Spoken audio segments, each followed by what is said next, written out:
नमस्कार. या ठिकाणी आपण 10th बायोलॉजीमधला जो काही 5th टॉपिक आहे टुवर्ड्स दी ग्रीन एनर्जी तर हा कव्हर करणार आहोत. या टॉपिकचं वैशिष्ट्य म्हणजे या ठिकाणी खरं तर बायोशी रिलेटेड जसं हा टॉपिक आहे त्याच पद्धतीनं फिजिक्स आणि केमिस्ट्रीचा देखील याच्याशी थोडा बहुत संबंध येत असतोय. यामध्ये आपल्याला या ठिकाणी जे एनर्जीचं एका फॉर्ममधून दुसऱ्या फॉर्ममध्ये कन्व्हर्जन होत असतं हे तर पाहायचंच आहे आणि त्यासोबतच इलेक्ट्रिसिटी जनरेशनसाठी आपण वेगवेगळ्या ट्रॅडिशनल मेथड्स आणि त्यासोबतच ज्या काही मॉडर्न मेथड्स आहेत ज्या खरं तर पोल्युशन फ्री अशा मेथड्स म्हणून कन्सिडर केल्या जातात अशा मेथड्सबद्दल त्या ठिकाणी पाहणार आहोत. ओव्हरऑल हा जो काही आपला टॉपिक आहे तर हा टॉपिक या ठिकाणी आपल्याला व्यवस्थित पद्धतीनं समजून घ्यायचा आहे. साधारणतः 2 पार्टमध्ये आपण याला डिवाईड करणार आहोत. पहिल्यांदा त्या ठिकाणी जे काही एनर्जी कन्व्हर्जनचं प्रिन्सिपल आहे त्यामध्ये मग मायकेल फॅराडेनं वगैरे जे काही प्रिन्सिपल दिलेलं आहे तेही पाहायचं आहे आणि hydroelectric power plant, nuclear power plant आणि त्यासोबतच थर्मल पॉवर प्लॅन्ट हे कशा पद्धतीनं वर्क करतात, त्यांचं स्ट्रक्चर कसं असतं हे देखील या ठिकाणी आपल्याला व्यवस्थित पद्धतीनं समजून घ्यायचं आहे. या टॉपिकमध्ये आपल्याला कोणकोणते त्या ठिकाणी कन्सेप्ट समजून घ्यायचे आहेत याची एक इथं लिस्ट दिलेली आहे. Use of various energy sources याबद्दल आपल्याला समजून घ्यायचं आहे. इलेक्ट्रिकल एनर्जीचं जनरेशन कसं होत असतं ह्याबद्दल पाहायचं आहे. पॉवर जनरेटिंग स्टेशन्स आत्ता जे सांगितलं त्याबद्दल समजून घ्यायचं आहे. त्यानंतर इलेक्ट्रिसिटी जनरेशनमुळं एन्व्हायरमेंटवर जे काही परिणाम होत असतात खरं तर ते वाईटच परिणाम असतात मॅक्झिमम, त्याबद्दल देखील आपल्याला समजून घ्यायचं आहे. आणि या ठिकाणी आपण नवीन ज्या वेगवेगळ्या मेथड्स डेव्हलप केलेले आहेत ह्युमनच्या माध्यमातून ज्यामध्ये इको फ्रेंडली मेथडचा खूप मोठ्या प्रमाणामध्ये वापर होतो, पोल्युशन बिलकुल होत नाही आणि इलेक्ट्रिसिटी तर आपल्याला मिळत राहते, तर अशा ग्रीन एनर्जी किंवा इको फ्रेंडली एनर्जीबद्दलही समजून घ्यायचं आहे. आणि त्यासोबतच conventional sources of energy and non conventional sources of energy हाही कन्सेप्ट समजून घ्यायचा आहे. तर सर्वप्रथम एनर्जी म्हणजे काय हे आपल्याला त्या ठिकाणी इथं पाहावं लागेल. The capacity to do work is called as the energy. ही एनर्जीची अगदी साधी सोपी अशी डेफिनेशन आहे. कार्य करण्याची क्षमता जी काही असते तर त्याला एनर्जी म्हणतात. एनर्जी ही खूप वेगवेगळ्या फॉर्ममध्ये असते. याचे फॉर्म जर त्या ठिकाणी जर मेन पाहायचे असतील तर त्या ठिकाणी 2 टाईप ह्याचे, पोटेन्शियल एनर्जी आणि कायनेटिक एनर्जी. याला मराठीमध्ये जर पाहायला गेलं तर स्थितीज ऊर्जा आणि गतीज ऊर्जा या नावानं देखील ओळखलं जातं. For any type of work to be done energy is required. हे अगदी साधं सोपं प्रिन्सिपल तुमच्या डोक्यामध्ये पक्क ठेवा. तुम्हाला कोणतंही काम करायचं असेल, वर्क करायचं असेल तर तुम्हाला एनर्जी लागेल. ही एनर्जी कोणत्याही फॉर्ममध्ये असेल तर चालू शकतं. एका पर्टिक्युलर फॉर्ममध्येच एनर्जी आवश्यक असेल तर तुम्ही इथं एनर्जीचं कन्व्हर्जन देखील करू शकता. हे तुम्हाला त्या ठिकाणी माहिती पाहिजे. Energy is very basic and primary need for various types of work. Energy is needed in different forms. जे आत्ता सांगितलं की तुम्हाला काम करण्यासाठी एनर्जी ही वेगवेगळ्या स्वरूपामध्ये आवश्यक असते. फॉर एक्झाम्पल तुम्हाला एखादा पदार्थ त्या ठिकाणी गरम करायचा आहे, अशा वेळेस त्या ठिकाणी तुम्हाला हीट एनर्जी आवश्यक आहे. तुमच्याकडे एनर्जी जर दुसऱ्या फॉर्ममध्ये असेल तर ती तुम्हाला कदाचित हीट एनर्जीमध्ये कन्व्हर्ट करणं गरजेचं पडतं. म्हणजे एकंदर त्या ठिकाणी एवढं निश्चित आहे की वर्क करण्यासाठी एनर्जी ही मस्ट आहे. या ठिकाणी वेगवेगळ्या फॉर्मचे एनर्जी दिलेल्या आहेत. फॉर एक्झाम्पल हीट एनर्जी आहे, उष्णता ऊर्जा. दुसरं म्हणजे लाईट एनर्जी, प्रकाशामध्ये देखील ऊर्जा असते. प्रकाश, light is a form of energy. हे तुम्ही शाळेमध्ये 8वी 9वी पासून देखील त्या ठिकाणी शिकत आलेला आहात. इलेक्ट्रिक एनर्जी जी की सगळ्यात प्रसिद्ध अशी त्या ठिकाणी एनर्जीचं फॉर्म आहे आणि सध्या आपण आपल्या डेली लाईफमध्ये सर्वात जास्त कोणती एनर्जी वापरत असू तर ती म्हणजे इलेक्ट्रिक एनर्जी. त्यानंतर मित्रांनो या सगळ्या एनर्जीचा एक आपण मूळ जर सोर्स जर बघितला तर तो असतो सोलार एनर्जी. सनकडून एनर्जी जी काही एनर्जी आहे जी जनरली इलेक्ट्रोमॅग्नेटिक वेव्हच्या फॉर्ममध्ये येत असते तर ती जी आहे तर ती सोलार एनर्जी. त्याच्यानंतर केमिकल एनर्जी असते, न्यूक्लिअर एनर्जी असते. याच न्यूक्लिअर एनर्जीचा शोध जेव्हा लागला त्याच्यानंतर एक माणसाच्या हातामध्ये एक भयानक असं शस्त्र त्या ठिकाणी मिळालेलं आहे आणि ते म्हणजे ॲटम बॉम्ब. अणूमध्ये ऊर्जा असते, अणूच्या न्यूक्लियसमध्ये ऊर्जा असते. हे त्या ठिकाणी आईन्स्टाईनसारख्या मोठ्या शास्त्रज्ञाच्या लक्षात आलं होतं आणि आज आपण त्या एनर्जीचा दोन्ही पद्धतीनं वापर करतोय. आज आपण त्या इलेक्ट्रिक एनर्जीचा वापर इलेक्ट्रिसिटी जनरेशनमध्ये करतोय आणि त्यासोबतच डिस्ट्रक्टिव्ह पर्पजसाठी देखील त्या ठिकाणी केल्या जातोय. मेकॅनिकल एनर्जी ही देखील या ठिकाणी एनर्जीचा एक फॉर्म असतो. म्हणजे एकंदर या सगळ्या फॉर्मच्या एनर्जी या रिक्वायरमेंटनुसार आपण त्या ठिकाणी यूज करतो आणि कन्वर्ट देखील करतो. आता use of various energy sources जेव्हा पाहतो, different sources of energy are use to different forms of energy necessary for us. ठीक आहे. Energy can be converted from one form to another by transformation. हे एक अतिशय महत्त्वाचं त्या ठिकाणी एनर्जीच्या बाबतचं स्टेटमेंट आहे. एनर्जी तयार केल्या जाऊ शकत नाही, एनर्जी डिस्ट्रॉय केल्या जाऊ शकत नाही, पण आपण या ठिकाणी एका फॉर्ममधली एनर्जी दुसऱ्या फॉर्ममध्ये कन्वर्ट करू शकतो. याचाच अर्थ या युनिवर्समधली टोटल एनर्जी ही नेहमी कॉन्स्टंट असते. जर आपण ती तयार करू शकत नाही आहेत आणि डिस्ट्रॉय जर करू शकत नाही आहेत, याचा अर्थ total amount of energy in the universe always remains constant. त्यानंतर या ठिकाणी this characteristic of energy is used by man to satisfy his different kind of energy needs and able to do various types of work. त्यानंतर या ठिकाणी आपल्याला electric एनर्जीबद्दल पाहायचं आहे. खरं तर त्या ठिकाणी आपण जरी वेगवेगळ्या फॉर्मच्या एनर्जी पाहिल्या तरी देखील या चॅप्टरचा जो काही कोर पार्ट आहे ना, तर तो एकच आहे, तो म्हणजे वेगवेगळ्या फॉर्मच्या एनर्जीला इलेक्ट्रिक फॉर्ममध्ये कन्वर्ट करायचं. कारण आपल्या आयुष्यामध्ये, ह्युमन लाईफमध्ये सर्वात महत्त्वाचा जर कोणता एनर्जीचा टाईप राहिला असेल तर तो फक्त आणि फक्त कोणता राहिला बरं? त्या ठिकाणी इलेक्ट्रिक एनर्जी. इलेक्ट्रिक एनर्जी ही आपल्या डेली आयटमसाठी म्हणजेच lamp, street light, fan etcetera खूप सारे त्या ठिकाणी डिव्हाइसेस, तुम्हाला खरं तर सांगण्याची गरज नाही, या सगळ्यांना चालवण्यासाठी इलेक्ट्रिसिटीच लागते. ही इलेक्ट्रिक एनर्जी नेमकी तयार कशी होते, हे सर्वात महत्त्वाचं प्रिन्सिपल जे काही आहे तर हे मायकेल फॅरेडेनं सांगितलेलं आहे. ते काही प्रिन्सिपल होतं, तर ते प्रिन्सिपल ऑफ इलेक्ट्रोमॅग्नेटिक इंडक्शन नावानं ओळखलं जातं. This principle is largely used in generation of electricity. आज जे काही आपण त्या ठिकाणी इलेक्ट्रिसिटी जनरेट करतो तर त्याच्यामध्ये मोठ्या प्रमाणामध्ये हेच प्रिन्सिपल त्या ठिकाणी वापरलं जातं. या ठिकाणी या प्रिन्सिपलमध्ये काय आहे बघा, पोटेन्शियल डिफरन्स हा महत्त्वाचा आहे. पोटेन्शियल डिफरन्स जे काही आहे त्याला मराठीमध्ये विभवांतर म्हणतात. या पोटेन्शियल डिफरन्सचं फॉर्मेशन हे जनरेशनसाठी फार महत्त्वाचं आहे. Potential difference is generated across the conductor wherever magnetic field around a conductor changes. या ठिकाणी एक तुम्ही मेटल किंवा गुड कंडक्टर ऑफ इलेक्ट्रिसिटी घेतला, त्याच्या भोवतीचे मॅग्नेटिक फील्ड जर चेंज होत असेल तर त्या ठिकाणी इलेक्ट्रिसिटीचं जनरेशन होणार. आता इथं साहजिकच ही मॅग्नेटिक फील्ड तुम्हाला तयार करायची असेल तर दोन मेथड आहेत. ह्या दोन मेथड कोणत्या? एक तर कंडक्टरला स्टेबल ठेवा आणि त्याच्या भोवतीच्या मॅग्नेटला रोटेट करा किंवा मूव्ह करा, ही मेथड पहिली झाली. आणि दुसरं म्हणजे मॅग्नेटला त्या ठिकाणी स्टेबल ठेवा आणि कंडक्टरला मूव्ह करा.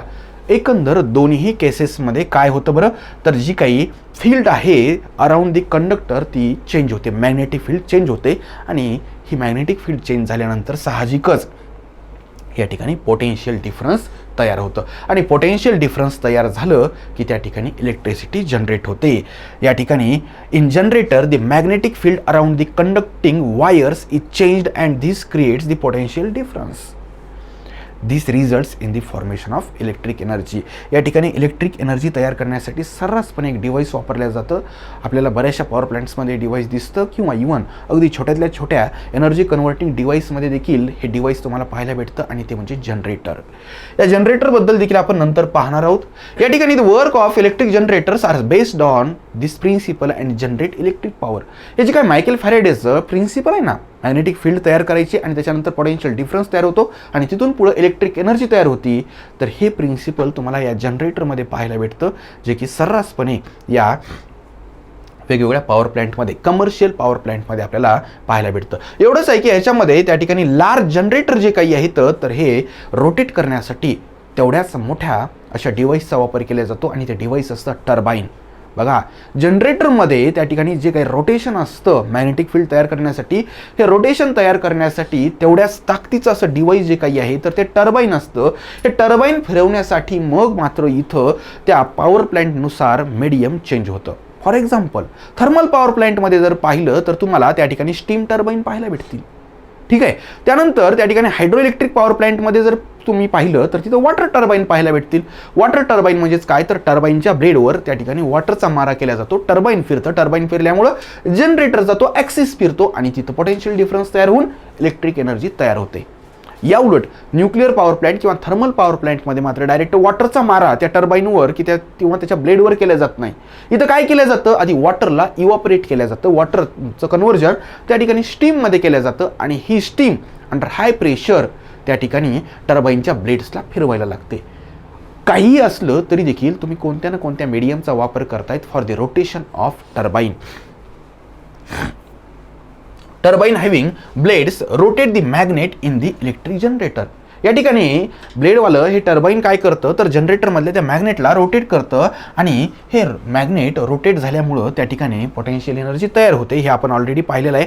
आणि जेव्हा या ठिकाणी हे पोटेन्शियल एनर्जी तयार होते तेव्हा त्याचंच कन्व्हर्जन कशामध्ये होतं तर इलेक्ट्रिक एनर्जीमध्ये होत असतं.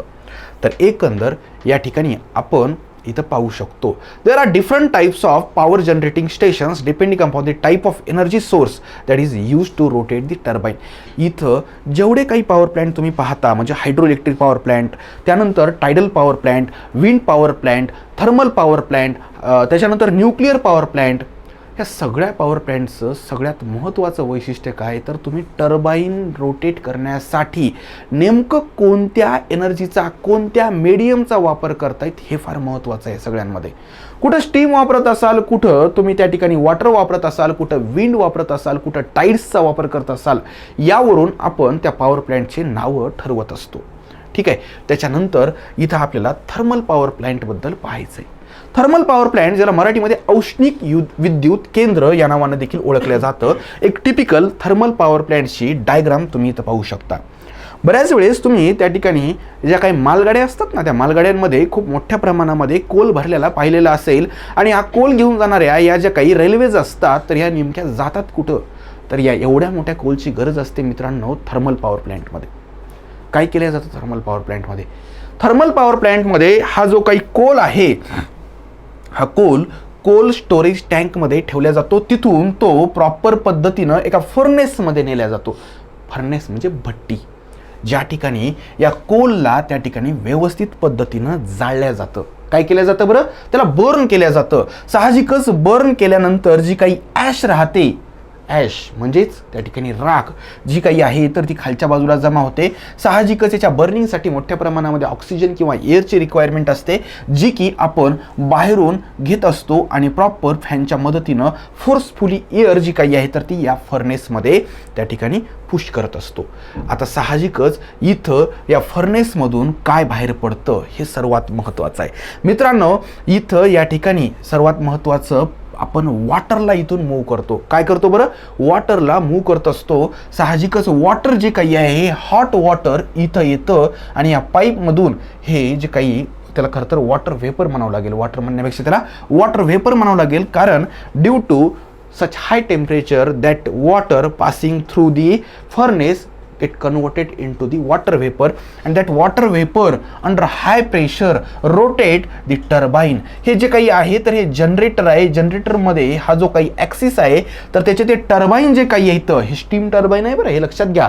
का बरं? मी तुम्हाला सांगितलं होतं वॉटर टर्बाईन आणि स्टीम टर्बाईन हे मेन दोन टाईप आढळतात आणि इथं आपण या वॉटरला वॉटर व्हेपरमध्ये म्हणजेच स्टीममध्ये कन्वर्ट केलेलं आहे त्यामुळे याला स्टीम टर्बाईन म्हणतात. जेव्हा हे स्टीम टर्बाईन त्या ठिकाणी रोटेट व्हायला लागतं तेव्हा with the help of generator electricity generate होते आणि इलेक्ट्रिसिटी जनरेट झाल्यानंतर ती फॉर आवर यूज ती पास केल्या जाते थ्रू हाय व्होल्टेज लाईन. मित्रांनो पुढचा महत्त्वाचा मुद्दा येतो की मग ही वॉटर व्हेपर किंवा स्टीम जी या टर्बाईनला रोटेट करते हिचं नंतर काय होणार? मित्रांनो काही होत नाही. त्या वॉटर व्हेपरला कंडेन्सरच्या मदतीनं त्या स्टीमला वॉटर व्हेपरला कंडेन्सरच्या मदतीनं कूल केलं जातं आणि पुन्हा एकदा वेपरला जर आपण कूल केलं तर त्याचं कन्व्हर्जन कशात होणार रे? पुन्हा एकदा वॉटरमध्ये होणार आणि हे जे काही वॉटर आहे तर ते पुन्हा त्या ठिकाणी एकतर रियूज केलं जातं किंवा पॉवर प्लॅन्टमधून बाहेर सोडलं जातं. या ठिकाणी हे कूल करण्यासाठी मात्र मोठ्या प्रमाणामध्ये असे कूलिंग टावर देखील यूज केल्या जातात कारण साहजिकच वॉटर तेवढ्या मोठ्या व्हेपर तेवढ्या मोठ्या प्रमाणामध्ये त्या ठिकाणी असते त्यामुळं कूलिंग टावरमध्ये प्रॉपर त्या ठिकाणी त्याची कूलिंग करावी लागते. त्याचा रियूज देखील मोठ्या प्रमाणामध्ये आजकालच्या पॉवर प्लॅन्टमध्ये होतोय. म्हणजे एक बेसिक प्रिन्सिपल जे काही आहे तर ते तुम्हाला समजलेलं असेल. सुरुवात व्हायली कोलपासून. कोल आणल्यानंतर फर्नेसमध्ये घेतल्या चाललाय. फर्नेसमध्ये त्याला बर्न केल्या जातंय with the help of high pressure air आणि तिथं त्या ठिकाणी जी काही हीट तयार होईल ना मित्रांनो, ते हीटच्या मदतीनं तुम्ही पाईपमधून जाणाऱ्या त्या वॉटरला हीट करतायत, ज्याचं कन्व्हर्जन स्टीममध्ये व्हायले. ही स्टीम जी काही आहे या पद्धतीनं हाय प्रेशरनं इकडे येते आणि ही जनरेटरमध्ये जे काही त्या ठिकाणी जनरेटरला अटॅच असणारे जे काही टर्बाईन्स आहेत त्या टर्बाईनला रोटेट करते. टर्बाईन रोटेट व्हायले म्हणून जनरेटर रोटेट व्हायले आणि जनरेटर रोटेट झाल्यानंतर त्या ठिकाणी इलेक्ट्रिसिटी तयार व्हायली. उरलेला जो काही टप्पा आहे तो म्हणजे या स्टीमचं काय करायचं, या स्टीमला प्रॉपर कूलिंग टॉवरमध्ये नेऊन त्याला कूल केलं जातं. पुन्हा एकदा त्या स्टीमचं कन्व्हर्जन वॉटरमध्ये केलं जातं. त्याला रियूज देखील आपण पुन्हा एकदा करू शकतो. तर इथं या ठिकाणी हे जे काही सगळं आहे तर इथं थोडक्यात पाहूया. खरं तर सगळा बेसिक कन्सेप्ट तुम्हाला मी डायग्राममध्येच सांगितलेला आहे.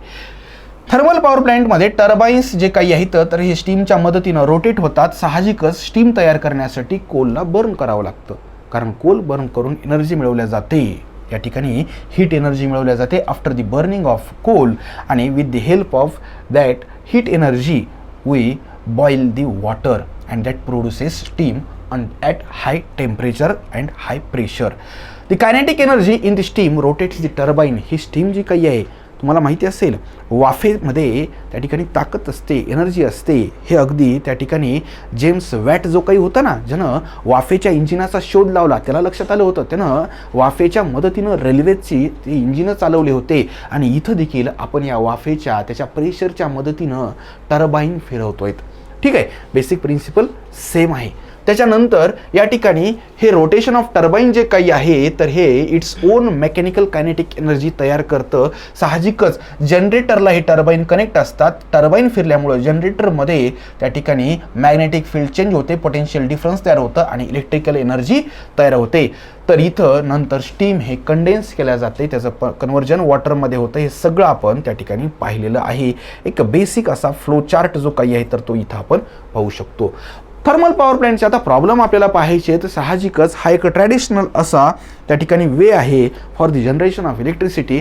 मित्रांनो, या ठिकाणी तुम्ही अगदी सहजपणे गेस करू शकता, ज्या अर्थी तुम्ही कोलला बर्न करतायत याचाच अर्थ आफ्टर बर्निंग ऑफ कोल मोठ्या प्रमाणामध्ये गॅसेस जे काही आहेत टॉक्सिक आणि पॉयझनस गॅसेस तर हे तयार होणार आणि through chimney these poisonous gases are excreted or the secreted in the atmosphere. ॲटमॉस्फिअरमध्ये ते सोडून दिल्या जातात. साहजिकच या टॉक्सिक गॅसेसमुळं त्या पॉवर प्लॅन्टच्या आजूबाजूचं जे काही ॲटमॉस्फिअर आहे तर ते मोठ्या प्रमाणामध्ये पोल्यूट होतं. दुसरा जो प्रॉब्लेम आहे तो म्हणजे त्या ठिकाणी जे काही ॲश किंवा डस्ट पार्टिकल्स तयार होतात तर हे पार्टिकल आजूबाजूच्या ॲटमॉस्फिअरमध्ये जातात आणि तेव्हा त्या ठिकाणी हे जेव्हा खालच्या बाजूला म्हणजे जमिनीवर येतात तेव्हा बऱ्याच वेळेस प्लॅन्ट्सच्या सरफेसवर वगैरे ते त्या लीफवर पडतात आणि त्याच्या माध्यमातून लीफची जी काही फोटोसिंथेसिसची कॅपॅसिटी आहे ती देखील कमी होते. त्यासोबतच या सगळ्या एअर पोल्युशनमुळं आजूबाजूच्या परिसरामध्ये राहणारे जे काही लिव्हिंग ऑर्गॅनिझम आहेत तर त्यांना रेस्पिरेटरी डिसीजेस होण्याचा देखील खूप मोठा प्रॉब्लेम असतोय. त्यासोबतच जे काही वॉटर इथून बाहेर पडायले ते वॉटर देखील खूप हॉट असतं, ज्याचा परिणाम जो काही आहे तर तिथल्या ॲक्वॅटिक इकोसिस्टीमवर त्या ठिकाणी वाईट पद्धतीनं होत असतो. तर हे सगळे जे काही येतं तर हे आपण ह्याचे प्रॉब्लेम्स पाहिलेले येतं. आता आपल्याला त्या ठिकाणी न्यूक्लिअर एनर्जी आणि न्यूक्लिअर पॉवर प्लॅन्टबद्दल पाहायचे. मित्रांनो, त्या ठिकाणी एक क्लीन एनर्जी सोर्स म्हणून न्यूक्लिअर एनर्जीचा त्या ठिकाणी उल्लेख केला जातो. काय बरं? Clean energy source. त्याला क्लीन म्हणण्याचं कारण काय? मित्रांनो, खरं तर हे अर्धवट सत्य आहे की न्यूक्लिअर पॉवर प्लॅन्ट हे क्लीन एनर्जी सोर्स म्हणून काम करतात. या ठिकाणी न्यूक्लियसमध्ये ॲटममध्ये एनर्जी असते, पॉवर असते. हे जेव्हा कळलं तेव्हा त्या ठिकाणी सुरुवातीला त्याचा वापर हा डिस्ट्रक्टिव्ह पर्पजसाठी झाला. तुम्हाला निश्चितच हे इतिहासामध्ये तुम्ही शिकलेलं असेल की कशा पद्धतीनं त्या ठिकाणी ओपेनहायमरच्या मदतीनं अमेरिकेनं ॲटम बॉम्ब बनवले आणि ज्यांचा वापर त्या ठिकाणी जपानमधल्या हिरोशिमा आणि नागासाकीवर केला. जगात त्या ठिकाणी अधिकृतरित्या पहिला आणि शेवटचा जो काही ॲटम बॉम्बचा वापर आहे तर तो अमेरिकेनं त्या 2 शहरांवर केलेला आहे. मित्रांनो, आज मात्र त्या ठिकाणी तुम्ही जर पाहिलं तर या न्यूक्लिअर एनर्जीचा वापर आपण कन्स्ट्रक्टिव्ह पर्पजसाठी म्हणजेच इलेक्ट्रिसिटी जनरेशनसाठी करतोय. याच्यामध्ये काय केलं जातं, जे काही ज्यांचं ॲटॉमिक वेट जास्त आहे असे जे काही हाय ॲटॉमिक वेट असणारे जे काही मॉलिक्यूल आहेत तर त्यांच्यावर आपण न्यूट्रॉनचा मारा करतो आणि एरवी ह्या हाय ॲटॉमिक वेटमुळं हे अनस्टेबल असतात. असे अनस्टेबल जे काही ॲटम आहेत तर जेव्हा न्यूट्रॉनची आपण बंबार्डिंग त्यांच्यावर करतो तेव्हा ते ब्रेक होतात. हे ब्रेक तर होतात, पण त्यासोबतच त्या ठिकाणी त्याच्यामधून काय होते बरं, एनर्जी लिबरेट होत असते. मित्रांनो, यासाठी तुम्हाला एक बेसिक असं प्रिन्सिपल माहीत पाहिजे, जे की आईन्स्टाईननं दिलेलं आहे. आईन्स्टाईनचं जे प्रिन्सिपल आहे ना, तर ते E=mc² आहे. E=mc². मित्रांनो, या ठिकाणी एक हाय ॲटॉमिक वेटवाला ॲटम आहे. जेव्हा तुम्ही त्याच्यावर न्यूट्रॉनचा मारा करता तेव्हा साहजिकच तो ब्रेक होतो दोन छोट्या ॲटममध्ये, आणि त्यासोबतच त्याच्यापासून इतर न्यूट्रॉन देखील तयार होतात आणि त्यासोबतच एनर्जी देखील तयार होते. ह्याच्यासोबतच काय बरं, एनर्जी देखील तयार होते. मुद्दा असा आहे की या जास्त ॲटॉमिक वेटवाल्या त्या ठिकाणी ॲटमवर आपण न्यूट्रॉनचा मारा केला म्हणून त्याची ब्रेकिंग झाली, इतपत आपण समजू शकतो. पण त्याचं कन्व्हर्जन दोन ॲटममध्ये जेव्हा व्हायले तेव्हा एनर्जी जनरेट होण्याचं नेमकं कारण काय? त्याचं कारण आहे मित्रांनो, या ठिकाणी आपण हे जे काही प्रोडक्ट तयार व्हायले या सगळ्यांचं जर मास पाहिलं, याला आपण M1 म्हणूया, आणि ओरिजिनल जो काही ॲटम आहे तर त्याचं मास जे काही आहे तर त्याला आपण कॅपिटल M म्हणूया, याला वाटलं तर स्मॉल m म्हणूया. मित्रांनो, गंमत अशी आहे की हे जेव्हा ब्रेक होतं after the bombarding of neutron, तेव्हा जे प्रोडक्ट तयार होतात, प्रोडक्ट ॲटम्स तयार होतात, त्या सगळ्यांचं मास जे काही आहे तर ते या ओरिजिनल ॲटमपेक्षा कमी असतं. आणि मग इथं मास नेमकं गायब झालं तर गेलं कुठं, हा एक महत्त्वाचा प्रश्न असतो. कळलं का? जर या ठिकाणी मी ही एक पेन आहे, या पेनला ब्रेक केलं, याचे दोन तुकडे झाले, आणि मी जर म्हणत असेल की या पेनला ब्रेक केल्यानंतर जे दोन तुकडे व्हायले तर या दोन तुकड्यांचं मास ह्या मूळ पेनपेक्षा कमी आहे, आश्चर्य वाटेल का नाही तुम्हाला? इथं देखील तसंच व्हायले. या ठिकाणी मित्रांनो, या ॲटमला ब्रेक केल्यानंतर तयार होणाऱ्या सगळ्या प्रोडक्टचं वजन हे मूळ ॲटमपेक्षा कमी आहे. मग हे वजन नेमकं कन्वर्ट कशात झालं? मित्रांनो, इथं आईन्स्टाईनचं हे प्रिन्सिपल आपल्याला फार कामाला येतं. आईन्स्टाईन म्हणतोय या ठिकाणी mass can be converted into energy. Mass जे काही आहे तर ती एनर्जीमध्ये कन्वर्ट होऊ शकतं, आणि त्यामुळं याला कुणाशी मल्टिप्लाय केलेलं आहे तर c² मल्टिप्लाय केलेलं आहे. What is the value of c म्हणजे speed of light. Speed of light जी काही आहे तर ती थोडकी नसते मित्रांनो. 3 × 10⁸ मीटर पर सेकंद एवढी प्रचंड त्या ठिकाणी लाईटची स्पीड असते, 3 लाख किलोमीटर पर सेकंद. मित्रांनो, तुमचं मास जे काही आहे, मास डिफरन्स, त्या मास डिफरन्सला जर तुम्ही या एवढ्या आकड्यानं जर मल्टिप्लाय केलं, एवढा म्हणजे त्याचाही पुन्हा स्क्वेअर घ्यायचा आहे, त्याचा एवढ्या मोठ्या संख्येनं जर मल्टिप्लाय केलं तर जी एनर्जी तयार होईल ना ती खूप जास्त असेल. ती किती असेल? खूप जास्त असेल. अगदी कंपॅरिझन जर करायचं असेल तर 1 ग्रॅम ऑफ युरेनियम पासून तुम्ही जेवढी इलेक्ट्रिकल एनर्जी तयार करू शकता ना through nuclear power plant, 1 gram नाही 1 kg ऑफ युरेनियम पासून, तर ती इक्वल असते 2 लाख टन कोल बर्न केल्यानंतर जी एनर्जी तयार होते ना त्याच्या इक्वल असते. विचार करा, 1 किलो युरेनियम एकीकडं आणि 2 लाख टन कोल एकीकडं, दोन्हीची एनर्जी सारखी. याच्यावरून तुम्हाला हे लक्षात येईल की ॲटममध्ये किती प्रचंड प्रमाणामध्ये एनर्जी ही स्टोअर झालेली असते. साधारणतः मित्रांनो, याच पद्धतीनं आपण या न्यूक्लिअर पॉवर प्लॅन्टमध्ये युरेनियम, प्लुटोनियम सारख्या हाय ॲटॉमिक वेटच्या ॲटमवर त्या ठिकाणी बंबार्डिंग करतो. त्याच्यामधून त्या ठिकाणी जी त्याची ब्रेकिंग होत असते त्याला न्यूक्लिअर फिजन म्हणतात. त्याला काय म्हणतात बरं? त्या ठिकाणी न्यूक्लिअर फिजन. न्यूक्लिअर फिजन झाल्यानंतर मोठ्या प्रमाणामध्ये एनर्जी जनरेट होते, आणि याच एनर्जीचा वापर तुम्ही त्या ठिकाणी जे काही वॉटर आहे ना तर त्या वॉटरपासून स्टीम तयार करण्यासाठी करतायत. म्हणजे थर्मल पॉवर प्लॅन्टमध्ये तुम्ही त्या ठिकाणी कोल बर्न केल्यानंतर तयार होणाऱ्या एनर्जीचा वापर वॉटर टू स्टीम कन्व्हर्जनसाठी केला होता, आणि इथं तुम्ही त्या ठिकाणी या न्यूक्लिअर फिजनमधून तयार झालेल्या एनर्जीचा वापर त्या ठिकाणी काय करतायत बरं? वॉटर टू स्टीम कन्व्हर्जनसाठी करतायत. हे स्टीम पुढचं काम सेम टू सेम पद्धतीनं करतं, ते टर्बाईनला रोटेट करतं, त्याच्यामधून त्या ठिकाणी जनरेटरच्या माध्यमातून इलेक्ट्रिकल एनर्जी तयार होत असते. ठीक आहे, तर बाकी सगळं या ठिकाणी सेम टू सेम आहे. तर हे जे काही आहे तर एका न्यूक्लिअर पॉवर प्लॅन्टची डायग्राम आहे. थोडक्यामध्ये सांगतो या ठिकाणी कशा पद्धतीनं हे काम करतं.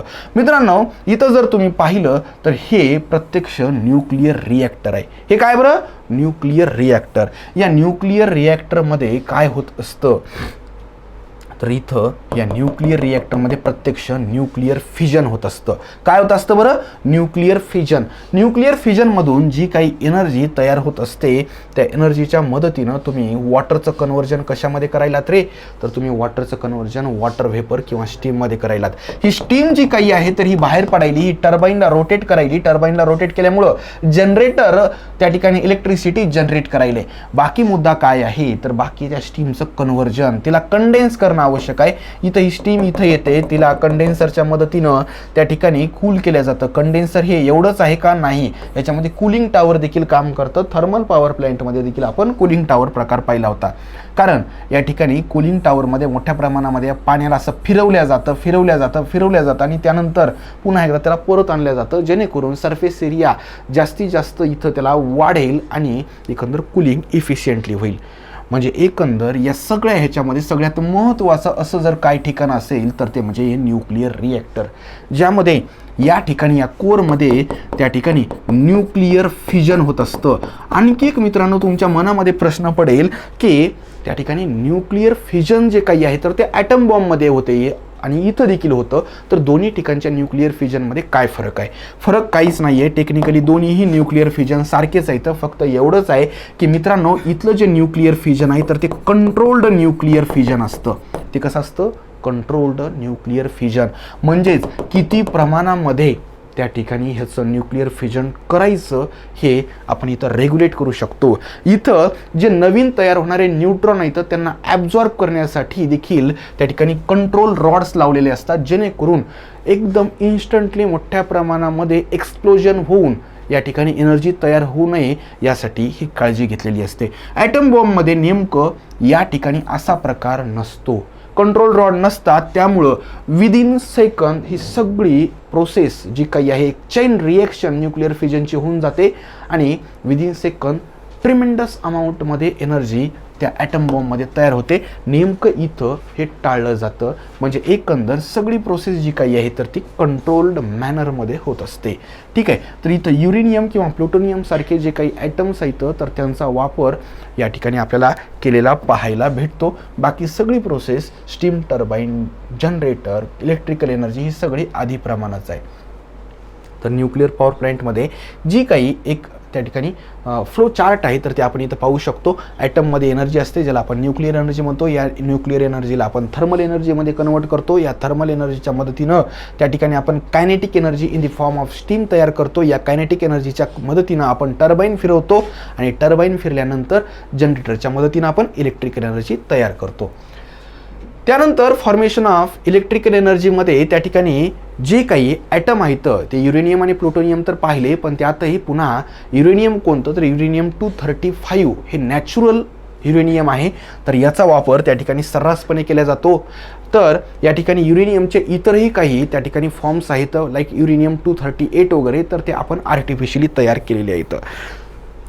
जेव्हा हे जर फिशन होतं तेव्हा त्याच्यापासून बेरियम आणि क्रिप्टॉन तयार होतं. हे एक तुम्ही लक्षात ठेवा. एका युरेनियम ॲटमवर तुम्ही जेव्हा एक न्यूट्रॉनची बंबार्डिंग करता, त्याच्यावर जेव्हा त्याचा मारा करता, तेव्हा युरेनियम 235 ब्रेक होऊन त्याच्यापासून बेरियम आणि क्रिप्टॉन तयार होतं आणि त्यासोबतच 3 न्यूट्रॉन तयार होतात आणि 200 मेगा इलेक्ट्रॉन व्होल्ट इतकी एनर्जी तयार होते.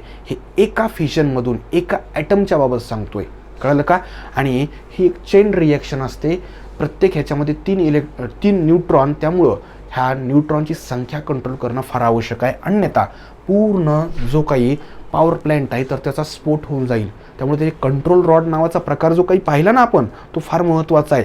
तिथं त्याने जर काम करणं बंद केलं तर ते 3 न्यूट्रॉन पुन्हा नवीन 3 युरेनियमवर त्या ठिकाणी बंबार्डिंग करणार आणि या पद्धतीनं जॉमेट्रिकली न्यूट्रॉनची संख्या वाढत जाणार आणि त्यामुळंच इथं हे कंट्रोल्ड मॅनरमध्ये ही सगळी प्रोसेस करणं आवश्यक आहे. न्यूक्लिअर पॉवर प्लॅन्टचे काही ॲडव्हान्टेजेस आहेत का तर यस, निश्चितच ॲडव्हान्टेजेस आहेत.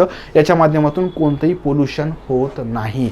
जसं कोल बर्न केल्यानंतर तुम्हाला मोठ्या प्रमाणामध्ये एअर पोल्युशन वगैरे पाहायला भेटतं, तसं इथं कोणतंही पोल्युशन होत नाहीत.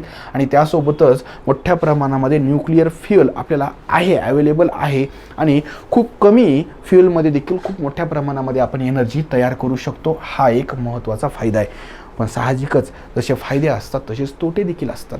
मित्रांनो, या ठिकाणी न्यूक्लिअर पॉवर प्लॅन्टच्या बाबतीत काय काय तोटे येतं हे आधी समजून घ्या. मी तुम्हाला आधीच सांगितलं, रेडिओ ॲक्टिव्हिटी हा प्रकार तुम्हाला सर्रासपणे या सगळ्या हाय ॲटॉमिक वेटवाल्या ॲटम्समध्ये पाहायला भेटतो आणि त्यामुळंच इथून जे काही त्या ठिकाणी मटेरियल बाहेर पडतं, या न्यूक्लिअर पॉवर प्लॅन्टमध्ये जे काही मटेरियल असतं, वापरल्या जातं, तर ते सगळं रेडिओ ॲक्टिव्ह असतं. जे वेस्ट असतं त्याचं प्रॉपर डिस्पोजल करणं हे फार त्या ठिकाणी कठीण काम होऊन बसतं.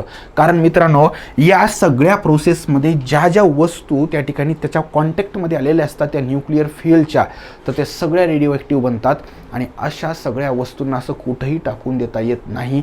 याच्यासाठी प्रॉपर डिस्पोजल मेथड वापरल्या जाते. असे जाड जाड कॉन्क्रीटचे ब्लॉक बनवले जातात जे आतून पोकळ असतात आणि या ब्लॉक्समध्ये हे सगळं रेडिओ ॲक्टिव्ह वेस्ट जे काही आहे तर ते भरल्या जातं. अमेरिकेनं तर यासाठी एक प्रॉपर त्यांनी एक वाळवंट निवडलेलं आहे. त्या वाळवंटामध्ये 80 ते 100 मीटर खोलीवर अशा पद्धतीचे हे सिमेंटचे ब्लॉक्स, ज्यांच्या आत हे रेडिओ ॲक्टिव्ह वेस्ट आहे ना, हे असे ते 80-100 मीटरपर्यंत खोलीवर हे कायमस्वरूपी पुरून टाकलेले येतं. त्याचं कारण ह्याला त्या ठिकाणी ह्याची रेडिओ ॲक्टिव्हिटी संपण्यासाठी 1000-2000 वर्षे देखील लागू शकतात आणि त्यामुळंच इथं या ठिकाणी डेझर्टसारखं जे काही ड्राय असं लँड आहे तर ह्याला प्रेफरन्स दिला जातो. कारण समजा उद्या भूकंपामुळं हे ब्लॉक्स जमिनीच्या आतच फुटले आणि तिथल्या अंडरग्राऊंड वॉटरमध्ये वगैरे जर ही रेडिओ ॲक्टिव्हिटी पसरली तर त्याचा फार मोठ्या प्रमाणामध्ये त्रास होऊ शकतो, नुकसान होऊ शकतं. त्यामुळं हे डिस्पोज करणं हे वाटतं तितकं सोपं नाही आहे. कारण अगदी 1 वर्ष 2 वर्षामध्ये ह्याची रेडिओ ॲक्टिव्हिटी संपते असं नाही आहे. याच्यासाठी हजारो वर्ष लागत असतात. कारण ह्याचा त्या ठिकाणी हाफ लाईफ पिरियड जो काही आहे तर तो खूप जास्त आहे. मित्रांनो, या ठिकाणी ह्याच्याबद्दल दुसरं जर पाहिलं तर सेफ्टी डिस्पोजल हे जे काही आहे तर हे आपण पाहिले. जर काही ॲक्सिडेंट जर झाला तर मित्रांनो, आजूबाजूच्या 500 ते 1000 किलोमीटर परिसरामध्ये ही रेडिओ ॲक्टिव्हिटी अशा पॉवर प्लॅन्टमधून त्या ठिकाणी पसरते. साधारणतः 2011-12ला जपानमध्ये त्या ठिकाणी फुकुशिमा नावाचा एक न्यूक्लिअर पॉवर प्लॅन्ट होता. समुद्राच्या किनाऱ्यावर असणाऱ्या या न्यूक्लिअर पॉवर प्लॅन्टमध्ये सुनामीच्या लाटा शिरल्या आणि तिथल्या ते जे काही न्यूक्लिअर रिॲक्टर आहे तर ते बोर्स्ट झालं. मित्रांनो, त्या न्यूक्लिअर पॉवर प्लॅन्ट पासून साधारणतः 700 ते 800 किलोमीटर परिसरामध्ये रेडिओ ॲक्टिव्हिटी पसरली होती. जगामध्ये आजपर्यंत असे बरेचसे न्यूक्लिअर ॲक्सिडेंट झालेले आहेत. फॉर एक्झाम्पल 3 माईल आयलँड नावाचं एक ॲक्सिडेंट त्या ठिकाणी USA झालेलं आहे.